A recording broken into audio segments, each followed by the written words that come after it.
I think that the public is owed an explanation of the motivations behind the people who make these disclosures that are outside of the democratic model. When you are subverting the power of government, that's a fundamentally dangerous thing to democracy. And if you do that in secret consistently, as the government does when it wants to benefit from a secret action that it took, it'll kind of give its officials a mandate to go, hey, tell the press about this thing and that thing, so the public is on our side.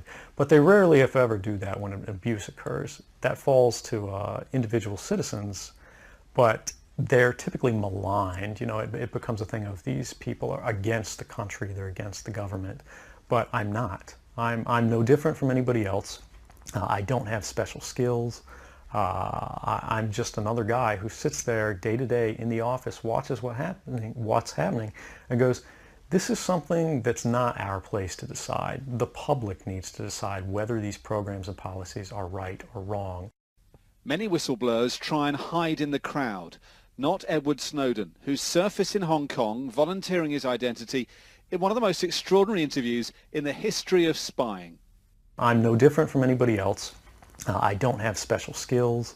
I'm just another guy who sits there day to day in the office, watches what's happening, and goes, this is something that's not our place to decide. The public needs to decide whether these programs and policies are right or wrong.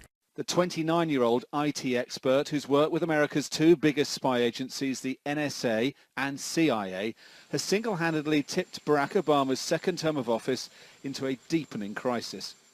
With leaks like this top-secret PowerPoint presentation, he's claimed America's National Security Agency has direct access to the emails, instant messages, videos and internet history of Americans and the rest of us. And he's standing by his claims. But I, sitting at my desk, certainly had the authorities to wiretap anyone, from you or your accountant to a federal judge to even the president if I had a personal email. Barack Obama's been forced onto the defensive, denying another of Snowden's claims the government routinely gathers the phone records of all Americans. You don't have to have done anything wrong. You simply have to eventually fall under suspicion from somebody, even by a wrong call. And then they can use the system to go back in time and scrutinize every decision you've ever made.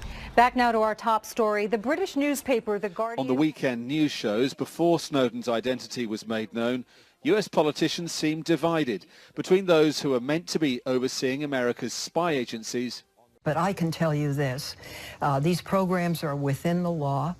And others, especially those who claim to be defenders of America's Constitution. Don't troll through 1 billion phone records every day. That is unconstitutional. It invades our privacy. The scandal's implications are spreading. Britain's Foreign Secretary William Hague's been forced to deny British spies were colluding with America's in the mass gathering of our private online information. And he's cancelled a trip to Washington at the last minute. Edward Snowden's choice of Hong Kong as a safe haven may be a gamble. But this is about much more than one man, with the furious debate he's kick-started only just beginning, about how governments gather our information, store it and process it. Dominic Waghorn, Sky News, Washington.